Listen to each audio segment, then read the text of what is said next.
I'm the coach. You're locked into the NFL on EA Sports. On tap, we've got what should be a fairly intriguing matchup between the Jacksonville Jaguars and the New York Jets.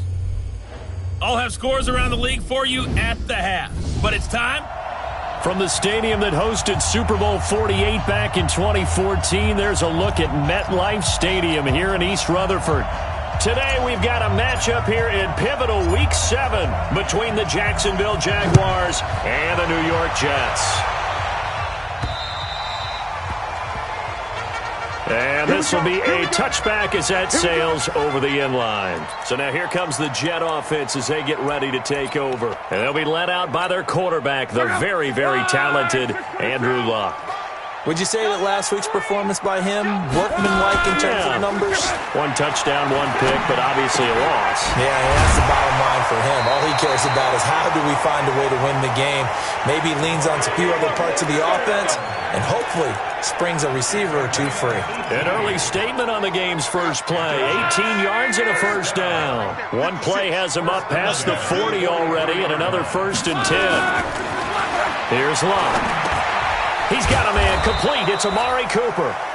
No gain there on the completion. 2nd and 10. One thing we do know, he's going to get his catches. So as they move forward defensively, got to continue to focus on not giving up the big play when he does catch the ball in the secondary. First carry now for Alexander Madison. And he'll get this up past the 45 to the 47.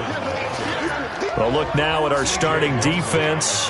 They're right around the middle of the pack, number 15 in the NFL against the run. They're not an elite unit. They're not, as what you'd say, the top part of the league against the run. They're a solid group, though. They do a good job. What they're looking for in this one, though, is an elite performance. And now here's a deep shot that's complete. And they'll wind up getting this one all the way down inside the 20. An excellent pickup of 34 yards.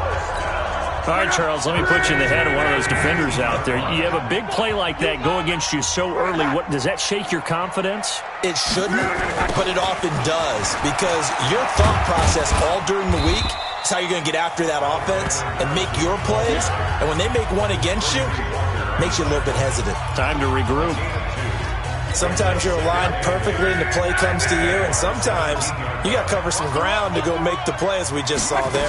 We saw a great example of perseverance right there on that play. Got to be careful. They might want to throw one over his head as this game progresses. Just a couple on the pickup there, and now it's 3rd down. But that call makes sense because they've been throwing it well on this drive, and once again they show passing formation, showing the shotgun. Then they ran out of it. That was a nice play by them defensively, though, to hold it to a short gain.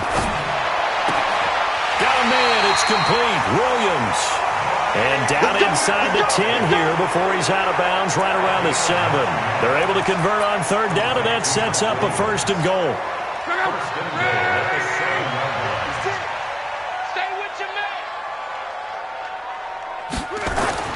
Luck now to throw. Toward the pylon, caught. And he takes this down to about the 2 before going out of bounds. That'll bring up 2nd and goal after the gain of 5. From the 2 now, 2nd and goal.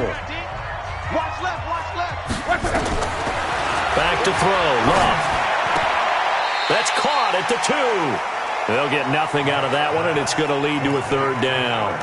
They've got good playmakers on the offensive side of the ball. I don't know what happened last week to really hurt their performance and hold down their production, but I would dare say that this week in practice, there's a lot of talk about how they're going to increase their proficiency. And that was a good start getting the playmakers involved. You mentioned that to me pregame.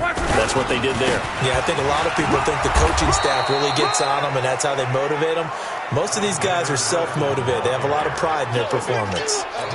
Only a yard there, so it brings up 4th and goal. Defense didn't budge on 3rd down. Now what are we going to see on 4th?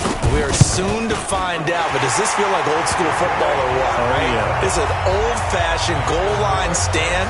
I know what I would call on offense. I would go for it. I want some type of a play where my quarterback has a chance to run it or throw it. I don't just want one static play. This is fielded at the chalk of the 10. And a nice return sets him up pretty good here at the 30-yard line. So here's the first drive now for the Jags. And they'll be led out by their quarterback, quarterback, the former Louisville Cardinal, Teddy Bridgewater. Now, the meeting we had with him this week, that's one of the briefer ones we've ever had, isn't it? He wasn't too happy after last week. Not happy. Really determined to play a whole lot better, and he really can't play a whole lot worse. He's got to go out and show the team that the goods that he exhibited early are still there. Otherwise, he could lose the confidence that they have in him. And hoping to get rid of that interception bug.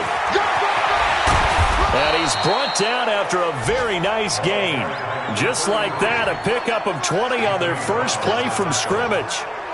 Tremendous blocking by the interior of the offensive line. They didn't just gash him there. They blasted a gaping hole for him to gallop through. I think if he comes back to the huddle, he better be giving them a whole lot of credit and thanking them for that much space to rumble. He'll be taken down at the 48 for a pickup of 2 yards.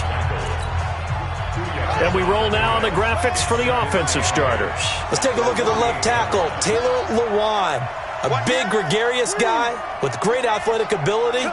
Plays the game with a little bit of an edge. In fact, he doesn't play to the whistle. He plays to the echo of the whistle. A throw over the middle taken in. And that's going to be another first down as the tackle made at the Jets' 32-yard line. From the 32 now, here's 1st and 10.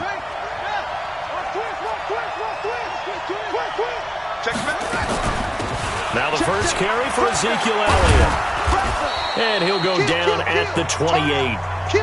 It's a pickup of 4, and it'll bring up 2nd down.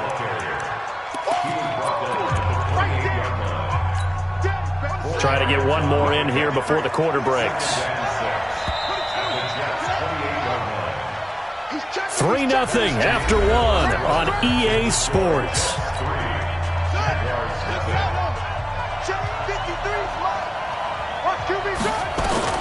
To throw on 2nd and 6. Bridgewater. And this one incomplete. Too much contact to hold on to that one, and it's 3rd down. The 22 is the line to gain here on 3rd down. 53 is the mark. 53. Check 53. From the gun, Bridgewater. He'll get this complete to Batson. And they'll work it inside the 15-yard line before it's all said and done. Well, they're piecing together a nice drive to start this one. Seems pretty scripted and pretty successful so far. And I think they did it without our help. Because you remember when we sat in the production meeting with them to talk about this. And, hey, you know, how you guys going to come out of the gate? I know I offered my help with a few plays, and they didn't seem to want it. I didn't offer mine. You know, you were the smart one. Whatever they're doing, though, it's working really well. On 2nd down now, Benjamin. And he is swallowed up right at the line of scrimmage. They'll say no gain on the play there, and now it'll be 3rd down.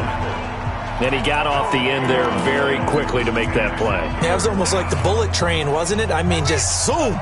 Quick, quick, quick. And what a terrific play, holding them to no gain.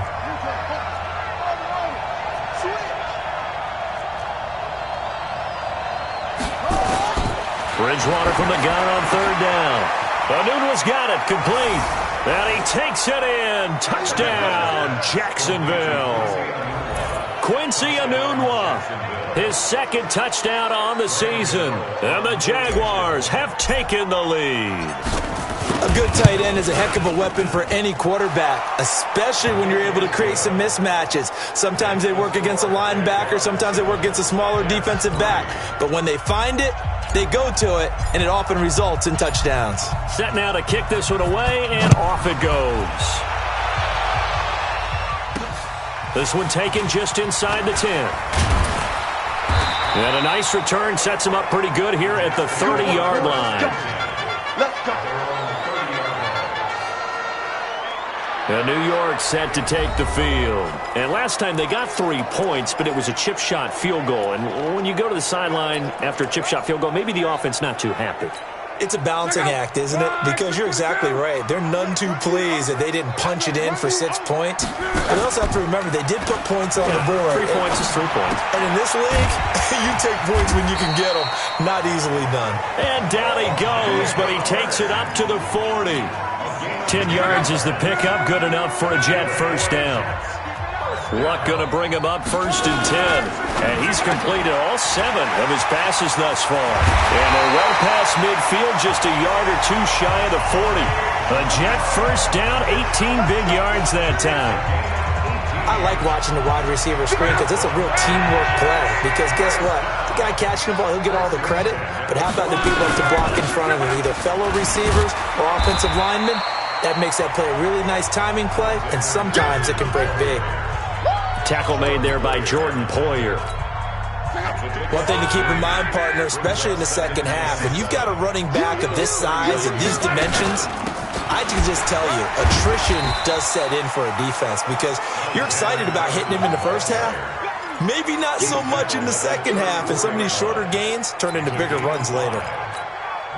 Despite the blitz, they're still able to pick up a nice solid gain. The disadvantage of blitzing often alters the normal spacing and run fits, and leaves creases like they were able to exploit right there. Boy, no chance as he was met and dropped behind the line there. A loss of a yard, and it brings up 4.